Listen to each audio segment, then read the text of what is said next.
역대상 11장. 온 이스라엘이 헤브론에 있는 다윗에게 몰려와 말했습니다. 우리는 왕의 혈육입니다. 전에 사울이 왕이었을 때도 이스라엘을 이끌고 전쟁터에 나가신 분은 왕이셨습니다. 또 왕의 하나님 여호와께서 네가 내 백성 이스라엘의 목자가 되고 내 백성 이스라엘을 다스리게 될 것이다 라고 말씀하셨습니다. 이스라엘의 모든 장로들이 헤브론에 있는 다윗 왕에게 오자 다윗은 여호와 앞에서 그들과 약속을 맺었습니다. 여호와께서 사무엘을 통해 약속하신 대로 이루어졌습니다. 그들은 다윗을 온 이스라엘을 다스릴 왕으로 세웠습니다. 다윗과 온 이스라엘 군사들은 예루살렘, 곧 여부스로 갔습니다. 그곳에 여부스 사람들이 살았습니다.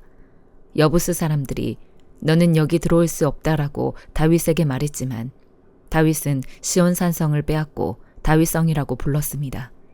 다윗은 누구든 앞장서서 여부스를 공격하는 사람은 사령관이 될 것이다 라고 말했습니다.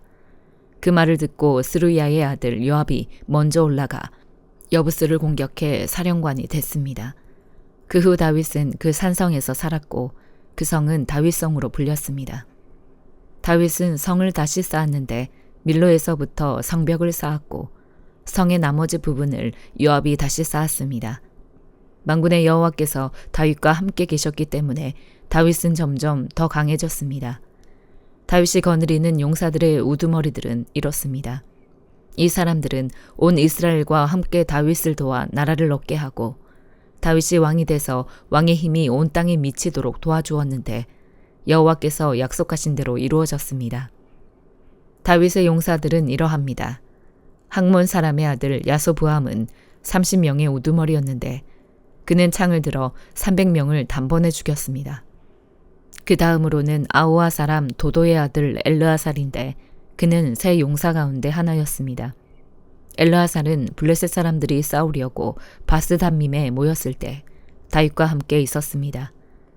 보리가 가득한 밭이 있었는데 이스라엘 군사들은 블레셋 사람들에게서 도망쳤지만 그는 보리밭 한가운데 굳게 서서 밭을 지키며 블레셋 사람들을 죽였습니다. 여호와께서 이스라엘에 큰 승리를 가져다 주셨습니다. 블레셋 무리가 르바임 골짜기에 진을 치고 있을 때 30명의 우두머리 가운데 세 사람이 아둘람 동굴에 있는 다윗에게 내려왔습니다. 그때 다윗은 요새 가운데 있었고 블레셋 군대는 베들레헴에 머물러 있었습니다. 다윗이 간절하게 말했습니다. 아, 누가 베들레헴 성문 곁 우물에서 물을 길어다 주었으면 좋겠다. 이 말을 듣고 그 세 용사가 블레셋 군사들을 뚫고 베들레헴 성문 곁 우물에서 물을 떠서 다윗에게 가져왔습니다. 그러나 다윗은 세 용사가 가져온 물을 기꺼이 마시지 않고 여호와께 부어드렸습니다. 다윗이 말했습니다. 하나님이여, 저는 이 물을 마시지 못하겠습니다. 자기 목숨을 걸고 갔다 온 이 사람들의 피를 제가 어떻게 마실 수 있겠습니까? 그들이 물을 길어오려고 목숨을 걸었기에 다윗은 마실 수 없었습니다. 이것이 세 용사들이 한 일이었습니다. 요압의 동생 아비새는 이 세 용사들 중 우두머리였습니다. 그는 창을 들어 300명을 죽였는데 이 일로 세 용사 가운데 유명해졌습니다. 아비새는 둘째 세 용사보다 더 큰 명예를 얻었으나 첫째 세 용사 안에 들지는 못하고 그들의 사령관이 됐습니다. 여호야다의 아들인 브나야는 용사의 아들이며 갑세엘 사람으로 많은 행적을 남겼습니다. 그는 사자같이 용맹한 모압 사람 둘을 죽였고 눈 오는 날 함정에 내려가 사자를 죽이기도 했습니다. 또 5규빗이나 되는 큰 이집트 사람을 쓰러뜨리기도 했습니다. 그 이집트 사람이 배틀채 같은 창을 손에 가지고 있었지만 브나야는 몽둥이를 들고 그에게로 달려가 이집트 사람의 손에서 창을 빼앗아 그 창으로 이집트 사람을 죽였습니다. 여호야다의 아들 브나야가 이런 일을 했으므로 그 또한 세 용사들만큼이나 유명해졌습니다. 그는 30명의 우두머리 가운데 어느 누구보다 큰 존경을 받았으나 첫째 세 용사들 안에 들지는 못했습니다. 다윗은 브나야를 자기 경호대장으로 삼았습니다. 그 밖의 용사들은 이러합니다. 요압의 동생 아사헬, 베들레헴 사람 도도의 아들 엘하난, 하롤 사람 사뭇, 블론 사람 헬레스, 드고아 사람 이게스의 아들 이라, 아나도 사람 아비에셀, 후사 사람 시프게, 아우아 사람 일레, 느도바 사람 마하레, 느도바 사람 바하나의 아들 헬렛, 베냐민 자손의 기브아 사람 리베의 아들 이데, 비라돈 사람 브나야, 가스 시냇가에 사는 후레, 아르바 사람 아비엘, 바하룸 사람 아스마웻, 시알본 사람 엘리아바, 기손 사람 하셈의 아들들, 하랄 사람 사게의 아들 요나단, 하랄 사람 사갈의 아들 아이암, 우레 아들 엘리발, 무게라 사람 헤벨, 블론 사람 아이야, 갈멜 사람 헤스로, 에스베의 아들 나하레, 나단의 동생 요엘, 하그리의 아들 미팔, 암몬 사람 셀렉, 스루야의 아들 요압의 병기 잡은 베롯 사람 나하레, 이델 사람 이라, 이델 사람 가렙, 헷 사람 우리야, 알레의 아들 사밧, 르우벤 자손의 우두머리로 르우벤 자손 시사의 아들인 아디나, 또 그가 거느린 30명, 마아가의 아들 하난, 미덴 사람 요사밧, 아스드라 사람 우시야, 아르엘 사람 호담의 아들 사마와 여이엘, 시므리의 아들 여디아엘, 그 동생 디스 사람 요하, 마아위 사람 엘리엘, 엘라함의 아들 여리베와 요사위야, 모압 사람 이드마, 엘리엘, 오벳, 무소와 사람 야하시엘이었습니다. 역대상 12장. 다음 사람들은 다윗이 기스의 아들 사울에게 쫓겨났을 때 시글락으로 다윗에게 찾아온 사람들이며 전쟁터에서 다윗을 도운 용사들이기도 합니다. 이들은 활을 가졌고 오른손과 왼손, 곧 양손으로 화살을 쏘거나 무림맷돌을 던질 수 있었으며 베냐민 지파 출신으로 사울의 친척들이었습니다. 그들의 우두머리는 아이에셀이고 그 다음은 요아스인데 이들은 기브아 사람 스마아의 두 아들입니다. 또 아스마웨스의 아들 여시엘과 벨렛, 브라가, 아나도 사람 예후도 30명의 용사에 들었습니다. 30명의 지도자 격인 사람은 기브온 사람 이스마야와 예레미야, 야시엘, 요하난, 그데라 사람 요사밧, 엘루세, 여리못, 브아리아, 스마리아, 하룹 사람 스바디아, 고라 사람인 엘가나, 이시야, 아사렐, 요에셀, 야소부암, 그돌 사람 여로함의 아들인 요엘라와 스바디아입니다. 갓사람 가운데 몇몇이 광야에 있는 다윗의 요새로 도망쳐 왔습니다. 그들은 용감한 용사들이었고 전쟁에 나갈 준비가 돼 있었으며 방패와 창을 잘 다룰 수 있었습니다. 그들의 얼굴은 사자 같고 빠르기는 산을 내달리는 사슴 같았습니다. 에셀이 그 우두머리이고 둘째 오바디아, 셋째 엘리압, 넷째 미스만나, 다섯째 예레미야, 여섯째 아떼, 일곱째 엘리엘, 여덟째 요하난, 아홉째 엘사밧, 열째 예레미야, 열한째 막반네입니다. 이 갓사람은 군대 사령관이 돼 작게는 100명을 지휘하고 크게는 1000명을 지휘했습니다. 이들이 첫째 달에 요단강 물이 모든 언덕이 넘칠 때 강을 건너가 골짜기에 살고 있는 모든 사람을 쫓아내서 동쪽과 서쪽으로 도망치게 했습니다. 베냐민 사람과 유다 출신의 몇몇 사람도 요새로 다윗을 찾아왔습니다. 다윗은 나가서 그들을 맞이하고 너희가 평화를 위해 나를 도우려고 내게 왔다면 나는 너희와 연합할 준비가 돼 있다. 그러나 내 손에 잘못이 없음에도 불구하고 너희가 나를 배반해 내 적들에게 넘겨주려고 왔다면 우리 조상들의 하나님께서 보시고 너희를 심판하시길 바란다라고 말했습니다. 그때 성령께서 30명 용사의 우두머리인 아마세에게 오셔서 아마세를 사로잡았습니다. 아마세가 말했습니다. 다윗이여, 우리는 당신의 것입니다. 이새의 아들이여, 우리는 당신과 함께할 것입니다. 평화가 당신께 있기를 빕니다. 당신을 돕는 자들에게 평화가 있기를 빕니다. 당신의 하나님이 당신을 도우실 것입니다. 그리하여 다윗은 그들을 받아들여 군대의 사령관으로 삼았습니다. 다윗이 블레셋 사람과 함께 가서 사울과 싸우고 있을 때 므낫세 사람 가운데 몇몇이 다윗에게로 도망쳐 왔으나 다윗과 그들은 블레셋 사람을 돕지 못했습니다. 왜냐하면 블레셋 지도자들이 의논한 뒤에 다음과 같은 말을 하면서 그들을 돌려보냈기 때문입니다. 저 사람은 우리를 죽여 우리 목을 가지고 제 주인 사울에게 항복할지도 모른다. 다윗이 시글락에 가보니 므낫세 사람이 다윗에게 도망쳐 와 있었습니다. 그들은 아드나, 요사밧, 여디아엘, 미가엘, 요사밧, 엘리후, 실르데인데 그들은 모두 므낫세의 군사 1000명을 거느린 부장이었습니다. 그들은 다윗을 도와 적무리를 물리쳤는데 이는 그들 모두가 용감한 군사이고 군대의 사령관들이었기 때문입니다. 사람들이 날마다 다윗을 도우러 왔으며 다윗의 군사는 큰 군대가 됐습니다. 그 모습은 마치 하나님의 군대와 같았습니다. 하나님이 말씀하신 대로 사울의 왕권을 다윗에게 넘겨주기 위해 헤브론으로 다윗에게 온 무장한 사람의 수는 이렇습니다. 방패와 창을 들고 전쟁을 위해 준비한 유다 사람 6,800명, 싸울 준비가 된 큰 용사들인 시므온 사람 7,100명, 레위 사람 4,600명, 아론 집안의 우두머리인 여호야다와 그와 함께한 사람 3,700명, 용감하고 젊은 용사인 사독과 그 집안 출신 우두머리 22명이 포함되어 있습니다. 사울의 친척 베냐민 사람 3,000명이 나아왔는데 그들 대부분은 그때까지 사울의 집안에 충성하고 있었습니다.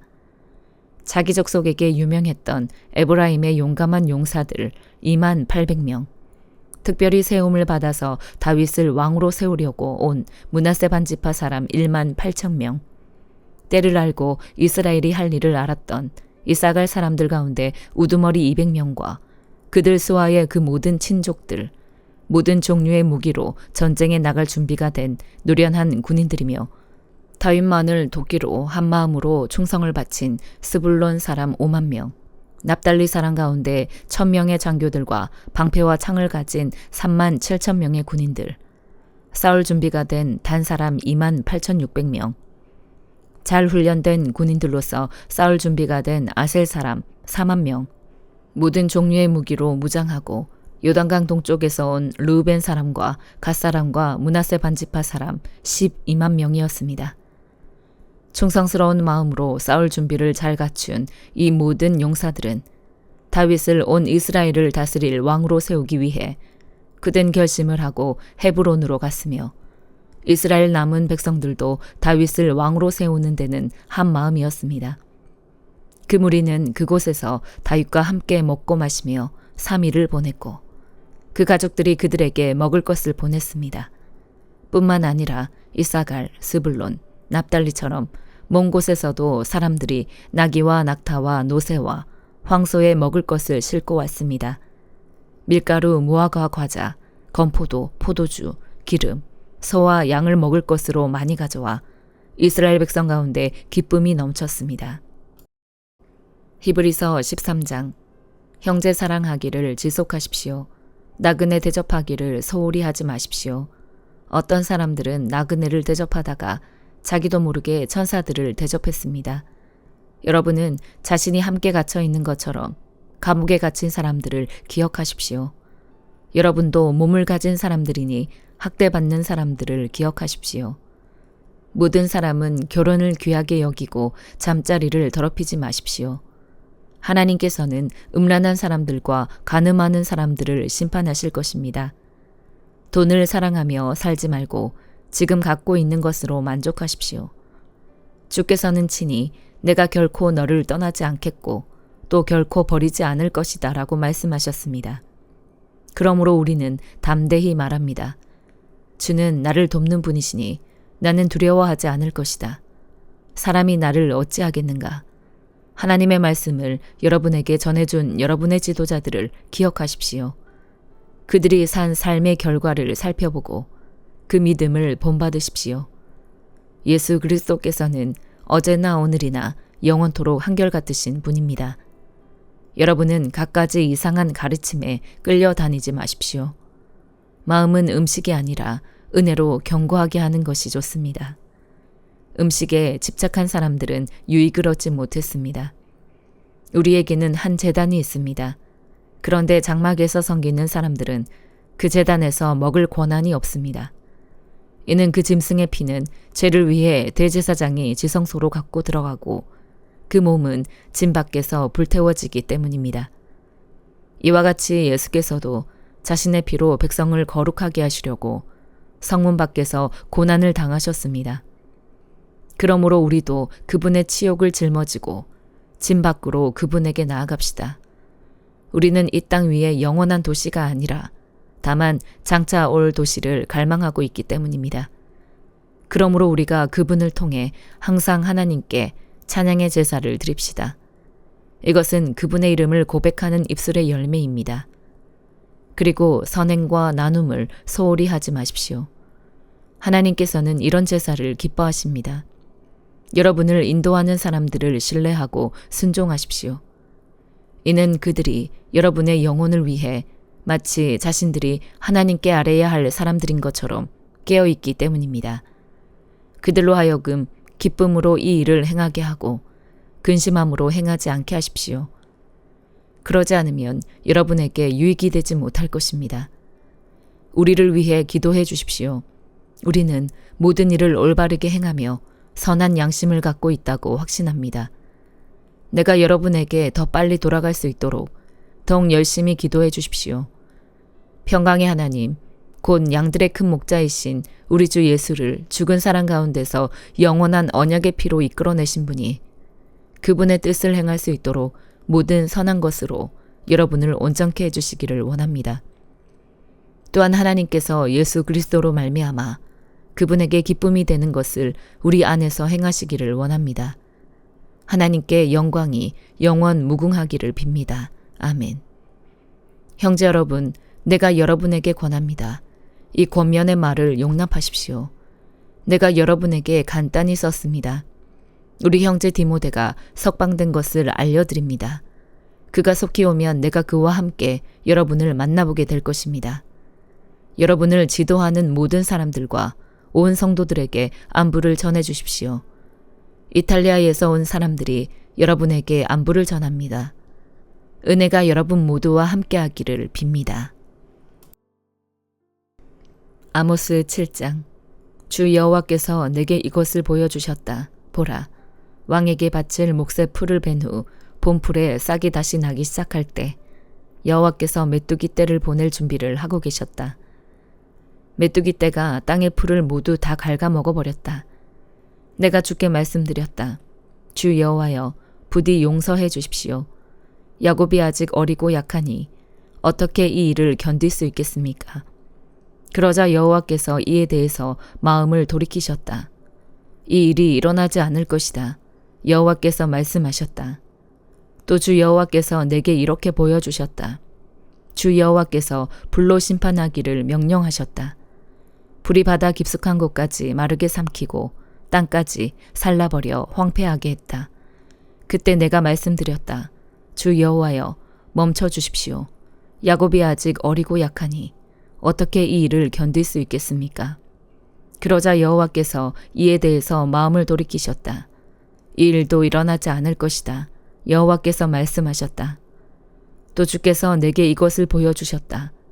주께서 손에 다림줄을 들고 수직으로 쌓은 담 옆에서 담이 반듯한지 살피며 서 계셨다. 여호와께서 내게 물으셨다. 아모스야, 무엇이 보이느냐? 내가 대답했다. 다림줄이 보입니다. 그러자 주께서 말씀하셨다. 내가 내 백성 이스라엘 가운데 다림줄을 세워서 그들을 살필 것이다.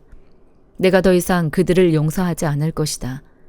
이삭의 산당들이 무너지고 이스라엘의 성소들이 파괴돼 무너질 것이다. 내가 일어나서 여로보암의 집을 칼로 칠 것이다. 그때 베델의 제사장 아마샤가 이스라엘 왕 여로보암에게 사람을 보내 이렇게 알렸다. 이스라엘의 백성 가운데 아모스가 왕을 배반해 반란을 계획했습니다. 이 나라가 아모스가 말한 모든 것을 참을 수 없습니다. 아모스가 이렇게 말했습니다. 여로보암은 칼에 맞아 죽고 이스라엘은 분명코 자기 땅에서 사로잡혀 포로로 끌려가게 될 것이다. 또 아마샤는 아모스에게도 말했다. 예언자야, 너는 유다 땅으로 도망쳐라. 유다에 가서 거기서 예언하며 벌어먹어라. 더 이상 베델에서는 예언하지 마라. 이곳은 여로보암 왕의 성소이며 왕의 궁궐이다. 아모스가 아마샤에게 이렇게 대답했다. 나는 예언자가 아니고 예언자의 아들도 아니다. 나는 다만 목자이며 뽕나무를 기르는 사람이다. 양떼를 기르고 있는 내게 여호와께서 말씀하셨다. 내 백성 이스라엘에게 가서 예언하여라. 그러니 이제 너는 여호와의 말씀을 들어라. 너는 내게 말했다. 이스라엘에 대해 예언하지 말고 이삭의 집에 경고하는 말을 하지 마라. 네가 그런 말을 해서 여호와께서는 이렇게 말씀하셨다. 네 아내가 성 안에서 창녀가 될 것이고 네 아들과 딸들이 칼에 맞아 쓰러질 것이다. 네 땅은 줄자로 재어 다른 사람에게 나눠줄 것이고 너는 사로잡혀 가서 낯선 땅에서 죽게 될 것이다. 그리고 이스라엘은 분명코 자기 땅에서 사로잡혀 포로로 끌려가게 될 것이다. 누가복음 2장. 그 무렵 아우구스투스 황제가 칙령을 내려 전 로마 통치 지역은 호적 등록을 하게 됐습니다. 이것은 구레뇨가 시리아의 총독으로 있을 때 실시된 첫 번째 호적 등록이었습니다. 그래서 모든 사람은 호적을 등록하기 위해 각각 자기 고향으로 갔습니다. 요셉도 갈릴리 나사렛 마을을 떠나 다윗의 마을인 유대 땅 베들레헴으로 올라갔습니다. 요셉은 다윗 가문의 직계 혈통이었기 때문입니다. 그는 약혼한 마리아와 함께 호적을 등록하러 그곳에 갔습니다. 그때 마리아는 임신 중이었습니다. 그들이 그곳에 머무르는 동안 해산할 때가 돼 마리아는 첫 아들을 낳고는 아기를 천으로 싸서 구유에 눕혔습니다. 여관에는 그들이 들어갈 빈방이 없었기 때문입니다. 한편 목자들은 바로 그 지역 들판에서 살며 밤에 양떼를 지키고 있었습니다. 주의 천사가 그들 앞에 나타나 주의 영광이 그들을 환하게 둘러비추니 그들은 너무나 두려웠습니다. 천사가 말했습니다. 두려워하지 마라. 보아라. 내가 모든 백성에게 큰 기쁨이 될 좋은 소식을 너희에게 알려준다. 오늘 구주이신 주 그리스도가 다윗의 동네에서 태어나셨다. 너희가 천에 쌓여 구유에 누워있는 아기를 볼 것인데 그것이 너희에게 표적이 될 것이다. 갑자기 그 천사와 함께 하늘의 군대가 큰 무리를 이루며 나타나 하나님을 찬양하며 말했습니다. 지극히 높은 곳에서는 하나님께 영광이요 땅에서는 하나님의 은총을 입는 사람들에게 평화로다. 천사들이 떠나 하늘로 올라가자 목자들이 서로 말했습니다. 베들레헴으로 가서 주께서 우리에게 말씀하신 이 일이 정말 일어났는지 보자. 그래서 그들은 서둘러 가서 마리아와 요셉과 아기를 찾아냈습니다. 과연 아기는 구유에 누워 있었습니다. 그들은 아기를 보고 나서 그 아이에 관해 들은 말을 알려주었고 그 말을 들은 모든 사람들은 목자들이 한 말에 놀랐습니다. 그러나 마리아만은 이 모든 일을 마음에 간직하고 곰곰이 되새겼습니다. 목자들은 자기들이 보고 들은 모든 것에 대해 하나님께 영광 돌리고 찬양하며 돌아갔습니다. 그들이 듣고 본 모든 일대로 이루어진 것입니다. 8일째 되는 날 할례할 때가 되자 아기가 잉태되기 전에 천사가 일러준 대로 그 이름을 예수라 지었습니다. 모세 율법에 따라 정결 의식을 치를 때가 되자 요셉과 마리아는 아기를 데리고 예루살렘으로 갔습니다. 이것은 주의 율법에 첫 번째 태어나는 모든 남자 아기는 하나님께 거룩한 사람으로 불릴 것이다 라고 기록된 대로 아기를 죽게 드리고 또 산비둘기 한 쌍이나 어린 집비둘기 2마리라고 한 주의 율법을 지켜 희생 제물을 드리려는 것이었습니다. 당시 예루살렘에는 시므온이라는 사람이 있었습니다. 이 사람은 의롭고 경건한 사람으로 하나님께서 이스라엘을 위로하실 날을 손꼽아 기다리고 있었습니다. 그리고 성령께서 시므온에게 머물러 계셨습니다. 그에게는 주의 그리스도를 보기 전에는 죽지 않으리라는 성령의 계시가 있었습니다. 시므온이 성령에 이끌려 성전 뜰 안으로 들어갈 때 아기의 부모가 율법의 규정대로 행하기 위해 아기 예수를 데리고 들어왔습니다. 그러자 시므온이 아기를 팔에 안고 하나님을 찬양하며 말했습니다. 다스리시는 주여, 이제 주께서는 주의 종이 평안히 가게 해주십시오. 제 두 눈으로 주의 구원을 보았습니다. 이 구원은 주께서 모든 백성 앞에 마련하신 것으로 이방 사람에게는 계시의 빛이요 주의 백성 이스라엘에게는 영광입니다. 아기의 아버지와 어머니는 아기에 대한 이 말에 무척 놀랐습니다. 그러자 시므온은 그들을 축복하고 그 어머니 마리아에게 말했습니다. 보십시오. 이 아기는 이스라엘 가운데 많은 사람을 넘어지게도 하고 일어서게도 할 것이며 비난받는 표적이 되기 위해 세우심을 받았습니다. 칼이 당신의 마음도 찌를 것입니다. 그래서 이제 많은 사람의 마음속 생각이 드러나게 될 것입니다. 또 아셀 지파의 바누엘의 딸인 안나라는 여자 예언자도 있었습니다. 안나는 나이가 많았는데 결혼해서 남편과 7년 동안 살다가 그 후 84세가 되도록 과부로 지냈습니다. 안나는 성전을 떠나지 않고 밤낮으로 금식하고 기도하면서 하나님을 섬겼습니다. 바로 그때 안나가 그들에게 다가와 하나님께 감사하고 예루살렘의 구원을 간절히 고대하는 모든 사람에게 그 아기에 대해 이야기했습니다. 요셉과 마리아는 주의 율법에 따라 모든 일을 마치고 난 뒤 갈릴리에 있는 자기 마을 나사렛으로 돌아왔습니다. 아이는 점점 자라가며 강해지고 지혜가 충만해졌으며 하나님의 은혜가 그 위에 있었습니다. 해마다 유월절이 되면 예수의 부모는 예루살렘으로 갔습니다. 예수께서 12살이 되던 해에도 그들은 관례에 따라 절기를 지키러 예루살렘에 올라갔습니다. 기간이 끝나 그 부모는 집으로 돌아가는 길이었는데 소년 예수는 예루살렘에 남아 있었습니다. 그러나 부모는 이 사실을 알지 못했습니다. 그들은 예수가 일행 속에 있으리라 생각하고 하루 길을 가다가 그제야 친척들과 친구들 사이에서 예수를 찾기 시작했습니다. 그러나 찾지 못하자 그들은 예루살렘으로 되돌아가서 예수를 찾았습니다. 3일이 지나서야 그들은 성전뜰에서 예수를 찾게 됐습니다. 그는 선생들 가운데 앉아서 이야기를 듣기도 하고 묻기도 하고 있었습니다. 예수의 말을 들은 사람들마다 그가 깨닫고 대답하는 것에 몹시 감탄했습니다. 그 부모는 예수를 보고 놀랐습니다. 그래서 그의 어머니가 말했습니다. 얘야, 왜 우리에게 이렇게 했느냐? 네 아버지와 내가 얼마나 걱정하며 찾았는지 모른다. 그러자 예수가 말했습니다. 왜 나를 찾으셨습니까? 내가 마땅히 내 아버지의 집에 있어야 하는 줄 모르셨습니까? 그러나 그들은 예수가 하는 말을 깨닫지 못했습니다. 그러고 나서 예수는 부모와 함께 내려가 나사렛으로 돌아가서 부모님께 순종하며 지냈습니다. 예수의 어머니는 이 모든 일을 마음에 간직했습니다. 그리고 예수는 지혜와 키가 점점 더 자라가며 하나님과 사람들로부터 사랑을 받았습니다. 아멘.